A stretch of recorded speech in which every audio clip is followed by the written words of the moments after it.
Chers auditeurs, bonjour et bienvenue dans Deux Savates et d'épée, le podcast 100% arts martiaux français. Je suis ravi de vous retrouver après une petite déconvenue puisque ce podcast était initialement prévu pour le début du mois de février, mais en attendant et pour vous faire patienter, vous avez eu la chance, petit Vénard, d'avoir un petit épisode hors série de 12 minutes consacré au Douk Douk, le couteau. En ce qui concerne cet épisode, il constitue le premier d'un arc consacré à l'histoire de la boxe française traditionnelle et nous allons aborder aujourd'hui l'histoire de la savate. C'est parti!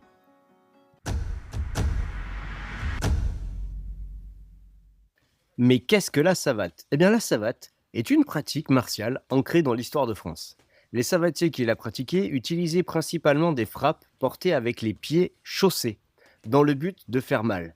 C'est la savate qui, associée à une autre pratique martiale, a donné naissance à la boxe française traditionnelle. Mais ça, ce sera l'objet d'un autre épisode. Allons-y pour la partie 1, consacrée à l'apparition d'une spécificité française.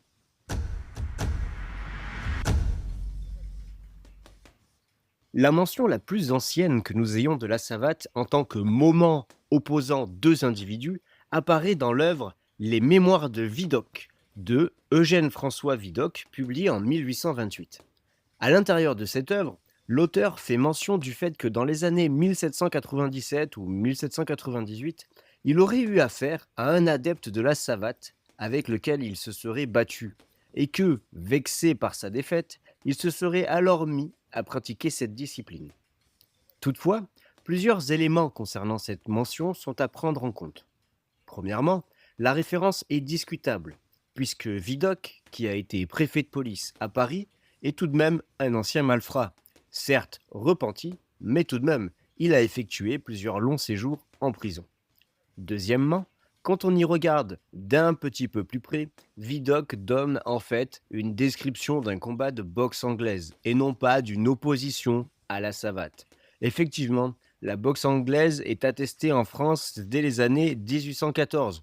Elle est donc connue par l'auteur qui en a peut-être fait la description de manière volontaire ou involontaire. Troisièmement, l'auteur rédige son œuvre dans les années 1820 et raconte des événements qui se seraient produits dans les années 1797. Il a très bien pu romancer ce moment et transformer une simple bagarre en opposition de savate. Toujours est-il que le terme savate se répand à partir des années 1830. Il est possible d'expliquer comment cette pratique martiale, tout à fait originale en Europe, a gagné en popularité jusqu'à devenir institutionnelle en France. En revanche, il est difficile d'en expliquer les origines, et encore plus de savoir qui en est l'inventeur.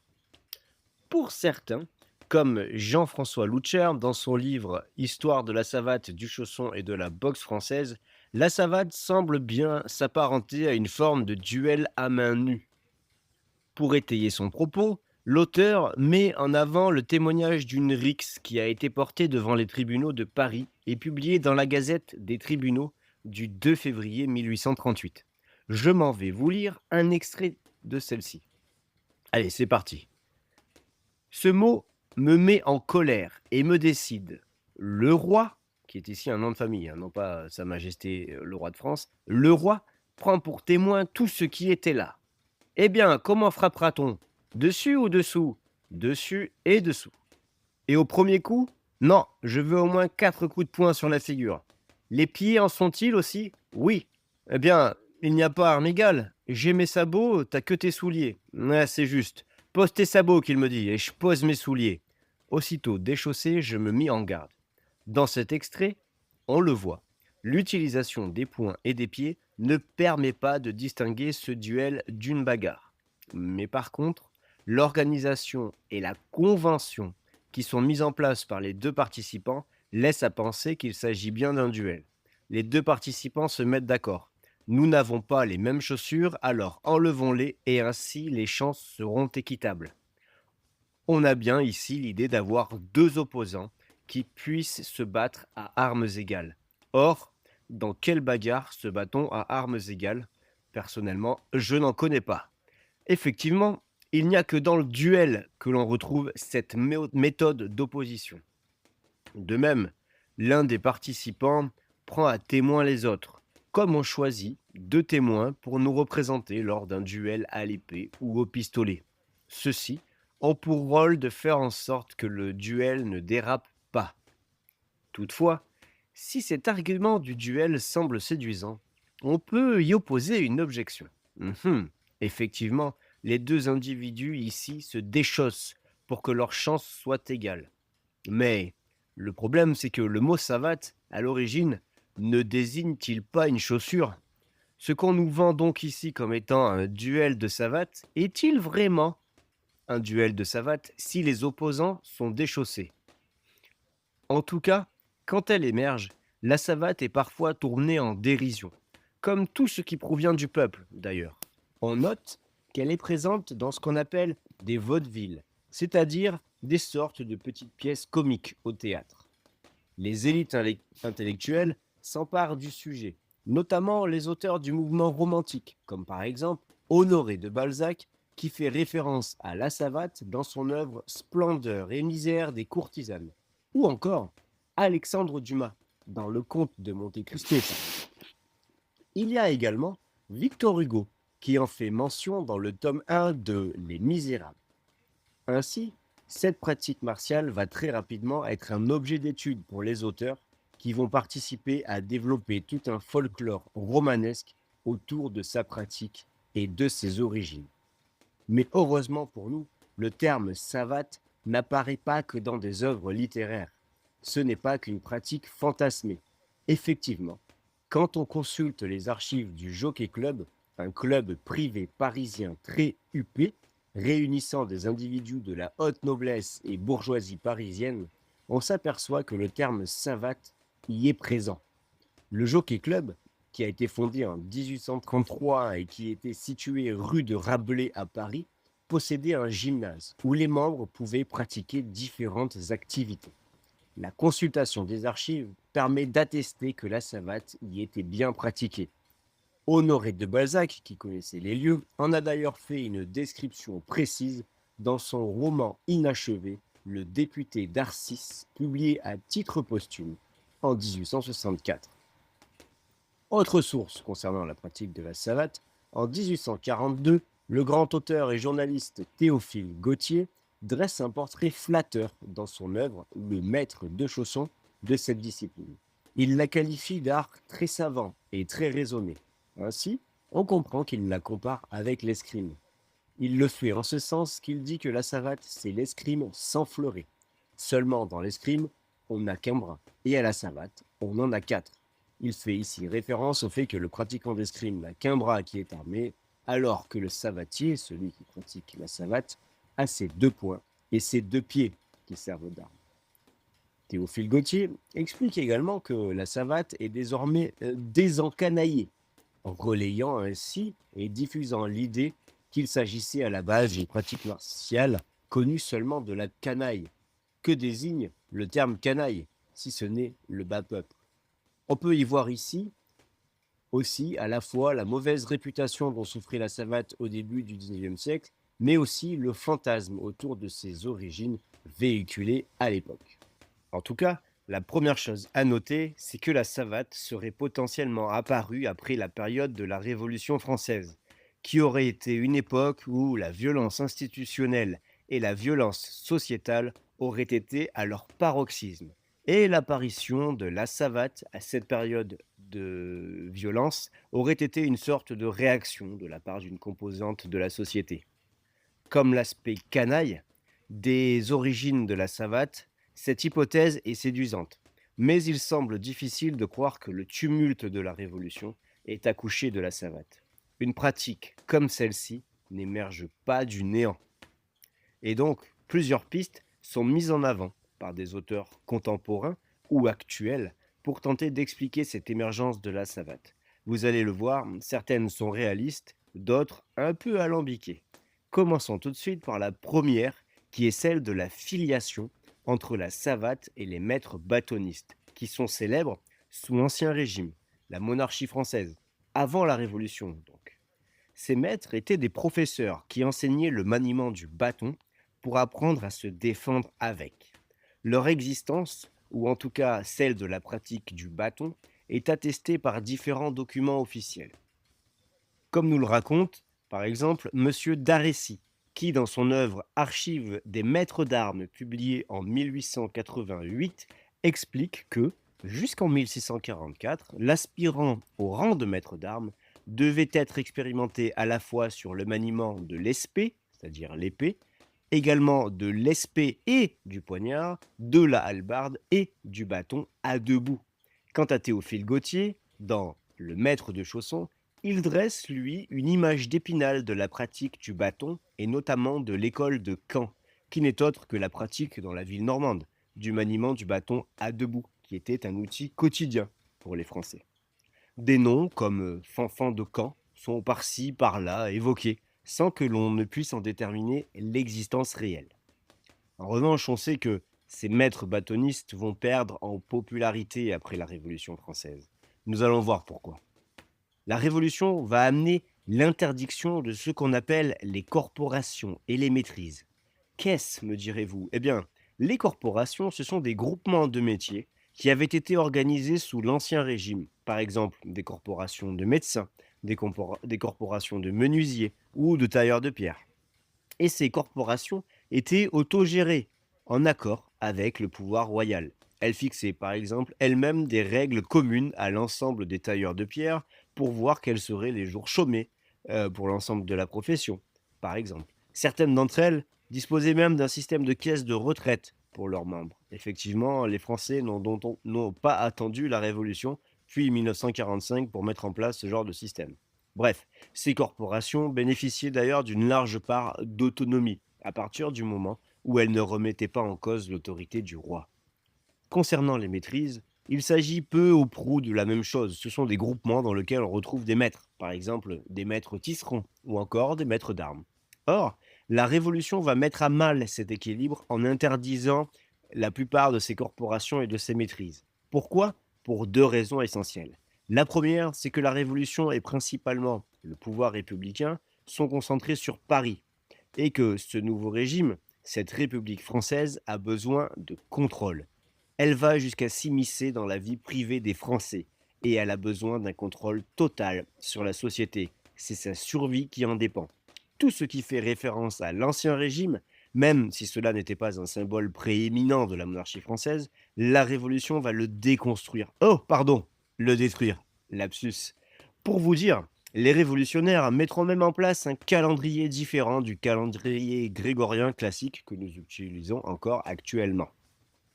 La Révolution va s'en prendre spécifiquement aux corporations et aux maîtrises, car ce sont des gros groupements d'individus, et ça ne plaît pas forcément à la République et à la Révolution. Car comme dans tout regroupement d'individus, on peut y discuter politique et y être amené à critiquer le pouvoir, voire faire émerger des revendications. Et ça, la jeune République qui s'inquiète de son renversement ne peut se le permettre. Donc, tout ce qui constitue des regroupements d'individus est fortement contrôlé, voire interdit.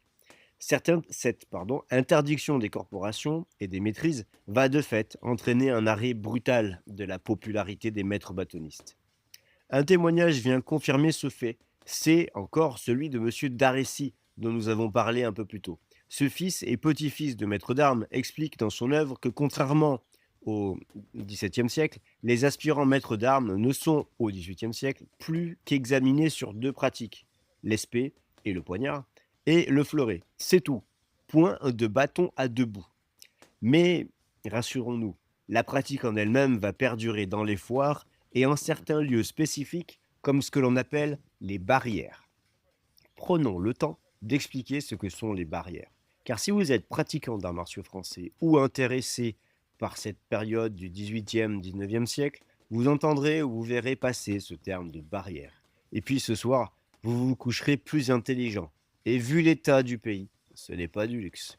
Les barrières, ce sont des points de passage qui permettent de traverser le mur des fermiers généraux construit autour de Paris dans les années 1780. Ce mur s'étendait autour de la capitale sur 24 km de long, jusqu'au moment de sa destruction en 1860. Il avait pour but de permettre aux autorités de percevoir un impôt sur toutes les marchandises qui entraient dans Paris. Aujourd'hui, seules 4 de ces barrières, donc de ces points de passage, ont survécu à la démolition. Il y a la rotonde du parc Monceau, dans le 8e arrondissement de Paris, la rotonde de La Villette, dans le 19e arrondissement, la colonne du Trône, dans le 12e arrondissement, et le pavillon de la Barrière d'Enfer. Parisiens ou auditeurs de passage dans la capitale, allez voir ces lieux, vestiges de notre glorieux passé. Ces lieux de passage sont des endroits qui fourmillaient d'activités et où se regroupaient de nombreuses personnes, des habitants, des marchands, des colporteurs, des bandits, des prostituées et j'en passe. D'où la réputation de coupe-gorge qu'avaient souvent les abords de ces barrières. D'ailleurs, dans la barrière dite du combat, située à l'époque au bout de la rue de la Belle-aux-Granges dans le 10e arrondissement de Paris, on retrouve la pratique du bâton à deux bouts. Au passage, je vous laisse imaginer, chers auditeurs, ce qu'est une grange remplie de belles filles. Ouais, je n'en dirai pas plus. Donc, aux abords de cette barrière du combat, on sait que se réunissaient en 1791, je cite, le dimanche et le jeudi, les bouchers, les marchands de bestiaux, habitants des faubourgs, bâtonnistes et autres piliers de cabaret. On doit cette description à Charles-Maurice Descombes, qui nous relate celle-ci dans son œuvre Histoire anecdotique du théâtre et de la littérature parue en 1856. Même si encore aujourd'hui la pratique du bâton est liée à celle de la boxe française, il est difficile d'établir clairement le lien entre les maîtres bâtonnistes et les savatiers, comme l'insinue Théophile Gautier dans Le Maître de Chausson, et de savoir quel a été leur apport. Concernant la deuxième piste sur l'origine de la savate, eh bien, c'est celle des marins. Cette théorie est basée sur une gravure de 1857 intitulée Brevet de boxe et de chaussons, sur laquelle on voit sur le pont d'un bateau à voile deux hommes pieds nus qui s'adonnent à des acrobaties avec les jambes, dans une sorte de danse. L'un a la main droite posée au sol, la main gauche ramenée sur l'abdomen, le pied droit en contact avec le sol et semble vouloir donner un coup de pied de la jambe gauche à son adversaire. Ce dernier lui a d'ailleurs saisi la jambe. Cette illustration est visible soit sur Internet, si vous tapez le nom du brevet, puisque c'est une illustration de diplôme, soit dans le livre de Monsieur Plaiser, Plaiser, dont le titre est Défense et illustration de la boxe française, publié en 1971. Mais voilà, cette gravure de 1857 ne permet pas d'établir une filiation directe entre les marins et la savate. En effet, cette dernière gagne en popularité dès la période révolutionnaire, et la gravure date de 1857, presque 70 ans après. Et pourtant, certains, en s'appuyant sur cette gravure, vont même jusqu'à proposer une origine asiatique de la savate. Oui, oui, en expliquant que les marins français auraient ramené la savate d'Asie au contact des populations asiatiques et d'un art martial asiatique quelconque. Je vous dresse le portrait de cette piste, on ne peut plus fantaisiste. Les marins français sont dans les colonies, en Asie, et ou alors les comptoirs commerciaux, et témoins des populations locales pratiquant un art martial millénaire et ancestral, ils échangent avec les locaux, apprennent quelques mouvements et développent ce qui donnera la savate. Ils ramènent ensuite cela en France et le diffusent sur le territoire. Mais il y a toutefois un problème. Dans cette piste, effectivement, alors même que, à l'heure pré- et post-révolutionnaire, la savate gagne en popularité, la présence française en Asie est anecdotique par rapport aux années 1850, avec la présence de nombreux comptoirs commerciaux français en Asie et la colonisation de l'Indochine qui est lancée. Donc oui, au moment où la gravure est réalisée en 1857, la présence française en Asie est importante, mais elle ne l'est absolument pas dans les années 1790 et le commerce avec l'Asie d'ailleurs n'est aussi pas tant développé que ça. Le pire, c'est que cette interprétation puise sa source dans un autre mythe, celui du chausson marseillais. Cette pratique est décrite par Jules Vallès dans un article paru dans le journal L'Époque en 1865. Voilà ce qu'il nous dit. Ce journaliste d'extrême gauche nous dit le jeu de Lecourt est pour ainsi dire sa propriété. Jusqu'à lui, on ne connaissait guère que le pirouettement marseillais, une espèce de danse où l'on atteignait du talon tout en tournoyant. Jules Vallès parle ici de pirouettement, comme d'une danse. On pourrait presque assimiler cela à une sorte de capoeira, un genre de duel sous forme de danse. Le chausson marseillais est apparue dans la seconde moitié du 19e siècle.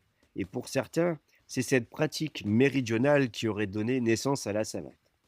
Donc, si je résume, les marins français au contact des populations asiatiques enregistrent et assimilent des techniques qui vont donner le chausson marseillais. Puis en se diffusant sur le territoire métropolitain et surtout jusqu'à la capitale, cela va se transformer en savate.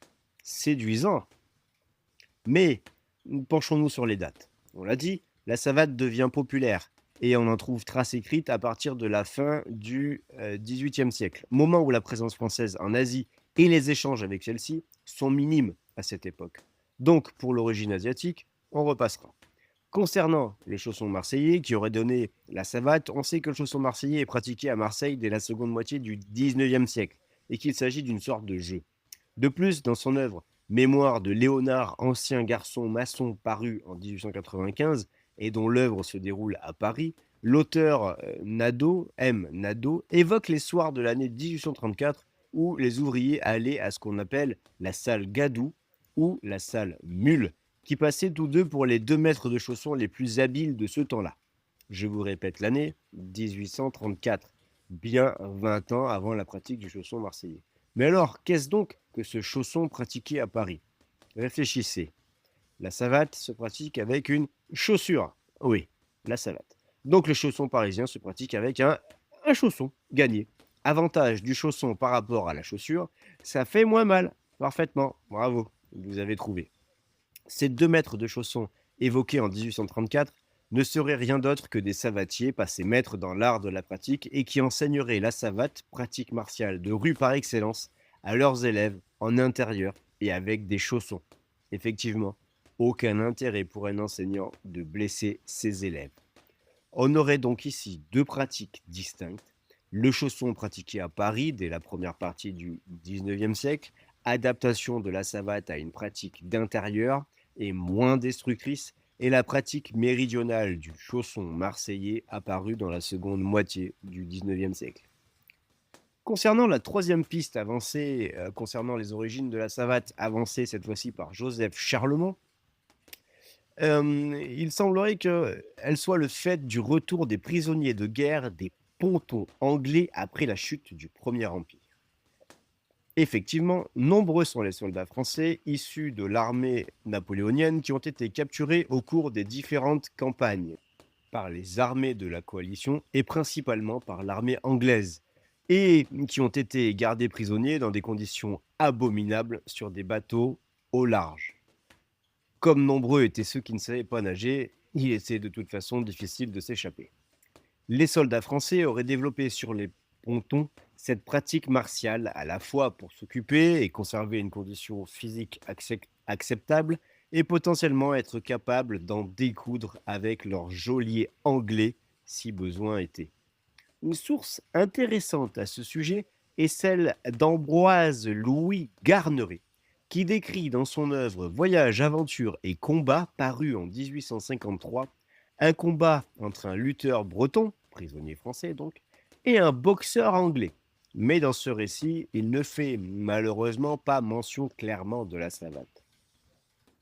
À ce sujet, je vous encourage à aller voir une superbe vidéo sur la chaîne YouTube de l'éducation physique, lui-même instructeur d'arts martiaux français. La vidéo s'intitule Les pontons et vous aurez le plaisir d'y entendre la voix suave du boucher de Brest qui vous fera lecture de ce passage.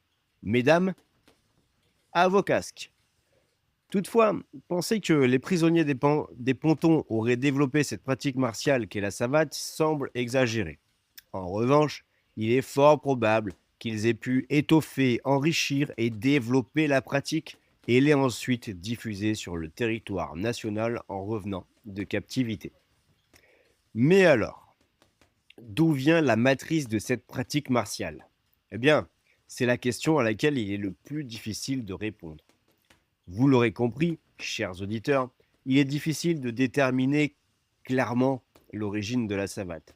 Même si, je vous le rappelle, la première mention de celle-ci en tant que pratique opposant 2 individus qui se combattent est celle figurant dans l'œuvre de Vidocq parue en 1828 et dans laquelle il fait mention de la pratique de la savate dès les années 1797-1798. Même si, effectivement, cette mention est discutable. En avant pour la partie 2, qui, je le pense, va vous surprendre autant qu'elle m'a surpris.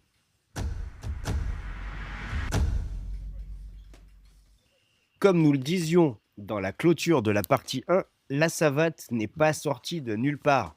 Qu'elle ait été enrichie par les soldats napoléoniens sur les pontons anglais, ou qu'elle ait été développée et enrichie par les maîtres bâtonnistes qui enseignaient la discipline du bâton à deux bouts, généralement après avoir quitté l'armée, ou alors les marins, cela ne change rien. Il y a forcément une matrice à tout cela. Prenons le temps de réfléchir. Quel élément est commun aux soldats des pontons, aux marins et aux maîtres bâtonnistes ayant quitté l'armée? Eh bien, la réponse est dans la question. L'armée, bien sûr. Si on y réfléchit, qu'est-ce que la savate? C'est une chaussure. Mhm. Au XVIIIe siècle apparaît l'expression traîner ses savates, qui signifie marcher lentement ou avec paresse, pour désigner quelqu'un qui manque d'entrain et ne met pas de cœur à l'ouvrage dans ce qu'il fait. Cette expression laisse apparaître une idée d'usure de la chaussure. D'ailleurs, le terme savate désigne, à la fin du XVIIIe, un vieux soulier. Dans Essai de Michel, seigneur de Montaigne, tome 3, données les plus anciennes et les plus correctes éditions, etc. Le titre fait 3 lignes, je ne vais pas tout dire. Réalisé par Pierre Coste en 1739, on trouve mention du mot savate. Cette œuvre est une réédition de Essai de Michel, seigneur de Montaigne, enrichi de notes de bas de page, réalisées par Pierre Coste lui-même, qui a jugé utile en 1739 d'ajouter des explications à un texte paru initialement entre 1572 et 1592. Quand on regarde la note de bas de page située à la page 97, Pierre Coste nous dit ceci. Savatier vient fort naturellement de savate, mot très usité encore aujourd'hui. L'auteur a jugé utile de préciser l'origine du mot savatier, plus d'un siècle après la première parution de cette œuvre, ce qui permet d'affirmer que déjà au XVIe siècle, le mot savate était usité pour décrire une chaussure, et qu'il s'agit donc d'un mot ancien dans la langue française. D'ailleurs, ce mot savate est depuis longtemps rattaché au monde militaire. Pour tenter d'en découvrir un petit peu plus sur la matrice de la savate, il va nous falloir farfouiller un petit peu dans les archives du 19e et également celles du 18e siècle, le siècle des Lumières. Allez, je vous embarque. Dans son roman Le Sergent Bucaille, publié en 1930, l'auteur Arnoux Galopin relate les aventures d'un soldat durant l'épopée napoléonienne. Il fait mention du mot savate. En effet, Bucaille et Martin Vaste, deux personnages, deux militaires, alors qu'ils viennent de se rabibocher, doivent pourtant se battre en duel sous peine de passer à la savate. Je vous lis l'extrait. Sergent, dit Martin Vaste, Bucaille et moi, nous ne nous en voulons plus. Et quoi? Tu as peur, Clampin? Rugit le sergent Rebattel. Une piqûre t'effraie. Qu'est-ce que tu diras alors quand tu te trouveras en face des Allemands ou des Autrichiens? Fichu soldat, ma foi. Si nous n'avions que des oiseaux comme toi, les ennemis ne seraient pas longs à nous reconduire à la frontière à coups de pied dans le cul. Il y a un règlement, je vais te le lire. Et si tu hésites encore, tu recevras la savate. Sais-tu ce qu'est la savate? Non. Eh bien, tu l'apprendras et tu deviendras la honte de l'armée. Je vous lis la note de bas de page concernant le mot savate. Lorsqu'un soldat avait été lâche, ou bien lorsqu'il avait commis un grave délit, ses camarades le condamnaient à recevoir 50 coups de savate. Autre source intéressante, dans un article paru dans la revue Le Musée criminel, Crimes et peines d'autrefois, fascicule 2, paru vers 1900, et consacré aux crimes et tribunaux militaires, un passage aborde le châtiment de la savate. Voici ce qui en est dit.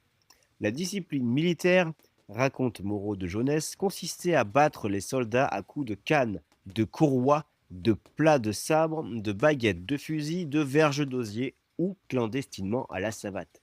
Et les châtiments tuaient aussi sûrement et avec plus d'atrocité que le gibet. Alors, vous allez peut-être vous demander, chers auditeurs, pourquoi est-ce que je vous parle de châtiment? Mais je vais y venir. Toujours une autre source intéressante, dans Documents pour servir à l'histoire de nos mœurs, nouvelle collection, compte rendu d'un habitué de réunions publiques non politiques, février-septembre 1869, publié par L. Larcher en 1874, à la page 16, il est rapporté que lors de la réunion publique qui s'est déroulée 31 rue Nationale dans la salle de la Belle Moissonneuse à Paris 13e, le 20 février 1869, un dénommé Lajotte serait monté à la tribune et il aurait parlé longuement des punitions infligées par les ignorantins, à savoir la savate, les coups de lanière, le manche, chabalé, etc. On sait que les ignorantins sont des frères enseignants catholiques, comme les frères jésuites par exemple, qui, dans le cadre de la dispense de l'enseignement, étaient amenés parfois à infliger des châtiments corporels, comme la savate. Autre source intéressante, toujours du 19e siècle, dans le journal du Loiret paru le 9 juillet 1835. Le journaliste évoque un souvenir des années 1820, lorsqu'il était en garnison à Maubeuge. Il est décrit alors le châtiment de la savate infligé à un pauvre soldat suspecté d'être un voleur, à tort, malheureusement. Il y explique que les preuves n'étant pas suffisantes, le malheureux n'aurait pas pu être traduit devant une juridiction militaire et il a donc fallu que les soldats du régiment fassent régner l'ordre eux-mêmes en le passant à la savate. Autre source, dans Recueil de mémoires de médecine, de chirurgie et de pharmacie militaire de 1818, le docteur Piorel, docteur médecin et chirurgien-major, relate dans un article médical Observation sur une atrophie des testicules, le sort d'un pauvre soldat à qui la savate fut infligée. Âme sensible, s'abstenir.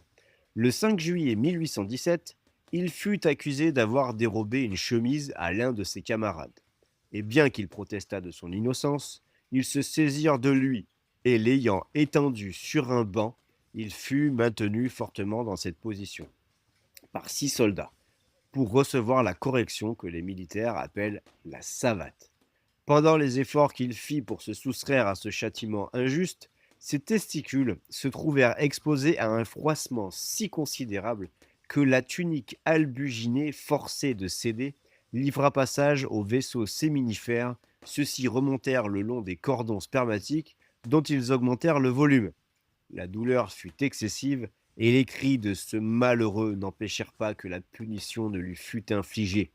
L'indignation qu'il ressentit d'avoir été puni injustement et la honte d'avoir subi un pareil traitement lui firent garder le silence sur la douleur qu'il éprouvait.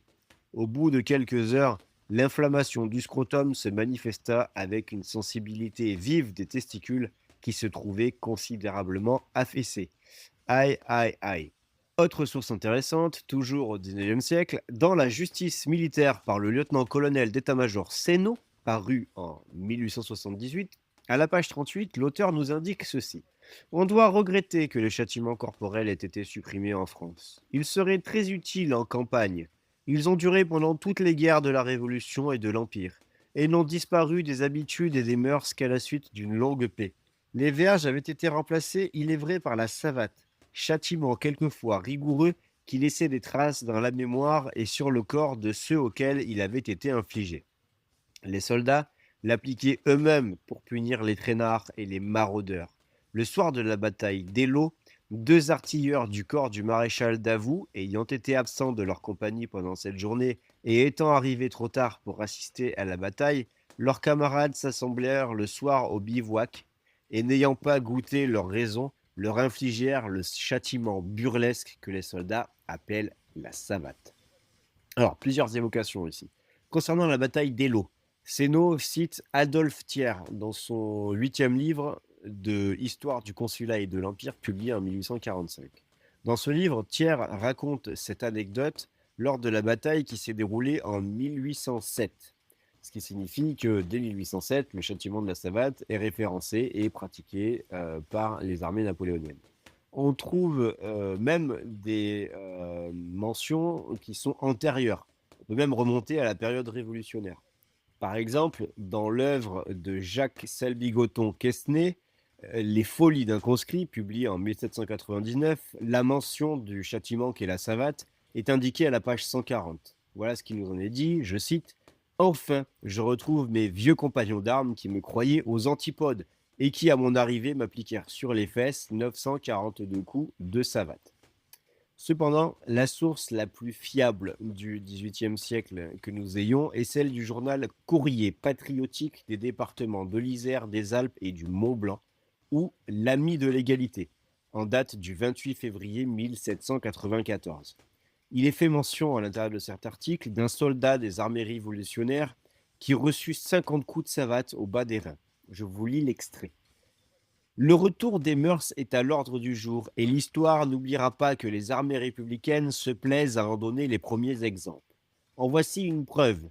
À l'hôpital, un volontaire voisin d'un de ses camarades qui étoit à l'agonie, s'imaginant sans doute qu'il n'en réchappera pas, se permit de fouiller dans son portefeuille et lui dérobe 45 francs assignats.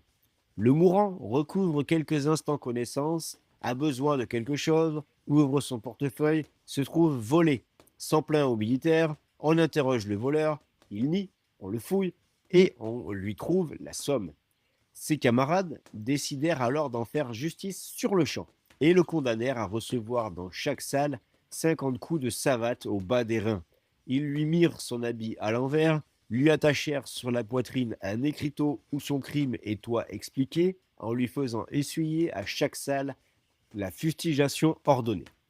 Quand ils l'eurent ramené dans la salle où il avoua commis sa faute, le citoyen Prunier, grenadier au bataillon de la Côte d'Or, malade à cet hôpital, improvisa un discours énergétique à ce sujet et le termina en invitant le coupable à profiter de ses remords et de la correction qu'on venait de lui infliger et à mériter, par un repentir sincère et meilleur, une meilleure conduite, le retour de l'estime de ses frères. Le citoyen Lasso nous a fourni ces détails. On peut donc émettre l'hypothèse qu'à l'origine, la savate n'est pas un art, mais un châtiment, vraisemblablement issu des usages militaires. Un geste simple, collectif et répété, frappé avec le pied chaussé pour punir et humilier. Or, un geste que l'on répète devient un geste que l'on maîtrise. Et lorsque cette violence cesse d'être unilatérale et devient réciproque, le châtiment peut se transformer en affrontement. Et lorsque l'affrontement se règle, se mesure et se transmet, il devient une pratique martiale. Ainsi, la savate ne naît donc pas d'une invention ex nihilo à la Révolution française, mais de la transformation d'un usage disciplinaire militaire en geste de combat. On passe donc de passer à la savate pour punir à tirer la savate, comme on peut par exemple tirer l'épée pour se battre. D'ailleurs, on peut tirer l'épée et prendre quelqu'un pour le passer par le fil de son épée, comme on pourrait d'ailleurs le passer à la savate. Je vous laisse méditer ces belles paroles. Allez, passons tout de suite à la partie 3 de cet épisode. La savate, à ses débuts et au moment où elle se popularise, devait être composée d'un répertoire technique assez restreint. Concrètement, les savatiers anciens n'avaient pas élaboré de techniques très développées. Elles étaient primaires et principalement vouées à l'efficacité en combat de rue. D'ailleurs, le journal La Caricature du 26 mars 1843 traite avec ironie des différents coups qui composent la savate. On parle à ce moment-là d'un coup de poing dans l'estomac qui arrête immédiatement le ressort de la respiration, ou d'un coup de poing appliqué sous le menton qui brise les dents et coupe la langue, et d'un seul coup de pied d'ailleurs qui est évoqué, ce qu'on appelle le passement, une sorte de balayage. Au début du 19e siècle, les quelques sources dont nous disposons concernant la savate en tant que pratique martiale décrivent des savatiers ayant la garde basse, c'est-à-dire un jeu de ligne bas, les mains ouvertes et des coups de pied qui s'administrent pour déstabiliser et renverser l'adversaire ou l'ennemi. Comme le relate le colonel Amoros en 1838, qui fait venir dans son gymnase 2 savatiers, il souligne plutôt l'aspect gymnique de la savate, et donc son caractère de lutte populaire. Je vous lis l'extrait. La rencontre débute en saluant les spectateurs, et puis les deux combattants se prennent la main droite et se la serrent en signe d'amitié, sans doute pour prouver qu'ils ne se feront aucun mal et ne s'acharneront point. On se place en garde à 2 ou 3 pas de distance, les bras et les doigts tendus en avant. L'objet de cette lutte est de toucher à la figure ou à quelque autre partie du corps avec les mains et de toucher le corps ou les jambes avec les pieds, ou bien de saisir un pied ou une jambe de l'adversaire et le lever tant qu'on le fasse culbuter en arrière pour éviter de se blesser. On se met des savates ou des chaussons sans semelle ni clous. Cette lutte développe l'agilité, la souplesse des reins et la résistance à la fatigue. Plusieurs attitudes de cette lutte, les attaques et les défenses, peuvent entrer et font partie de ma lutte libre, sans instrument, dont le but est de terrasser l'ennemi. Ici, comme le décrit le colonel Amoros, donc, on aura l'occasion de reparler de lui, hein. Mais il s'agit du coup de toucher ou de renverser l'adversaire, pas de le mettre hors combat. En 1838, la savate possède déjà donc une facette d'entraînement, en plus de son aspect méthode de combat ou autodéfense. Il serait difficile de dire quelle facette de la savate est apparue en premier. Elles sont très certainement concomitantes. Bien qu'il est sûr que la grande popularité de la savate à partir de la fin de la seconde moitié du XIXe siècle est due en grande partie à la commercialisation de son apprentissage. Plus tard, l'apparition d'un jeu de lignes haut, avec notamment le coup de pied de figure, donc c'est-à-dire à la tête, hein, fait dire à certains que la savate a connu une sorte d'enfermement, en ce sens que, dans la rue et sur les pavés, administrer un coup de pied demi-circulaire horizontal de figure aurait été assez hasardeux. Il s'agirait donc d'une pratique plutôt réservée à ceux qui pratiquent la savate en salle. Et c'est ainsi que s'opposent parfois certains tenants du jeu bas ou du jeu haut. Mais c'est une autre histoire. Mais alors, comment expliquer du coup le développement de la savate au XIXe siècle? Premier élément, durant la Restauration et la monarchie de Juillet, la France commence son industrialisation. Les déplacements de population sont nombreux et principalement l'immigration vers la capitale, où de nombreux ruraux viennent s'installer pour trouver du travail dans les industries. Les conditions de vie sont difficiles et le nombre d'habitants élevé dans des espaces restreints va favoriser les rencontres. Et qui dit rencontre et qui dit conditions de vie difficiles va dire altercation, ce qui signifie bagarre. Deuxième élément qui explique cette popularité de la savate, c'est le fait que les lieux de sociabilité augmentent. Les cafés accueillent des cercles de rencontres, des associations qui se forment autour d'une activité, par exemple la littérature ou alors des universitaires. Et avec la sociabilité se développe également la volonté d'avoir un corps beau. Non, pas l'oiseau, un beau corps quoi. Il y a lieu en tant qu'homme du monde, c'est-à-dire en tant que membre de la haute société parisienne, de présenter aux autres un corps masculin et viril. Par exemple, dans la charte de l'association des Badouillards où l'idéal est le plaisir, qui est une sorte d'association, oui oui, j'invente pas le nom, ça existe vraiment.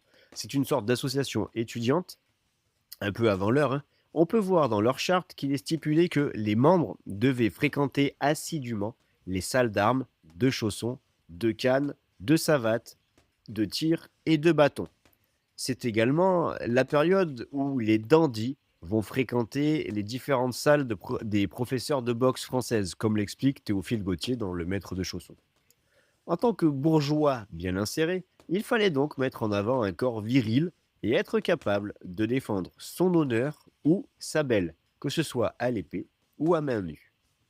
De plus, le développement économique et la richesse de certains vont accroître le besoin de sécurité et donc favoriser l'essor de la savate, notamment grâce à son aspect autodéfense.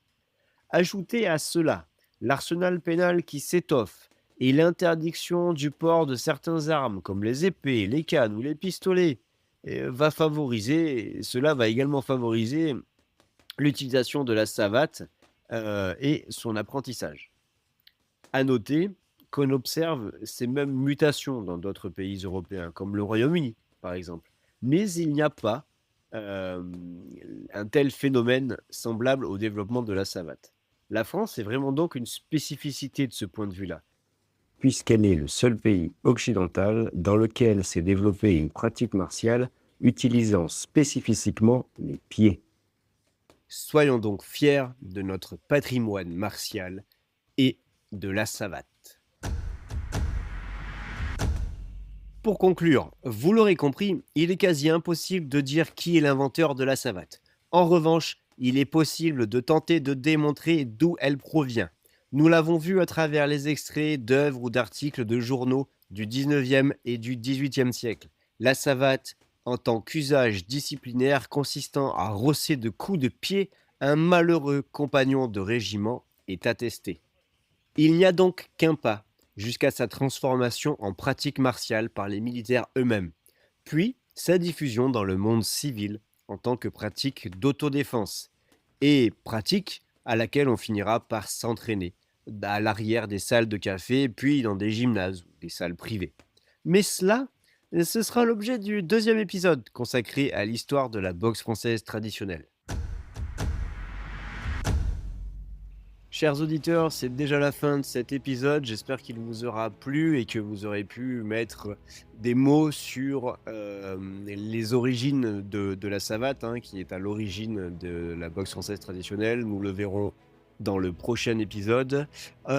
Merci de votre écoute. Je vous encourage à aller voir les liens en bio dans la description, notamment celui de l'Amicale des Arts Martiaux Français, celui donc du site et du Discord, et puis également la page Instagram du podcast réalisée par les escrimes du parc de la Tête d'Or à Lyon. N'hésitez pas à partager ce podcast et les connaissances que vous en aurez retirées à vos proches. Soyez fiers de votre patrimoine martial et si vous êtes intéressé, n'hésitez pas à nous rejoindre. Merci de nous avoir écoutés. C'était De Savate et d'Épée, le podcast 100% arts martiaux français et pas du tout jiu-jitsu brésilien.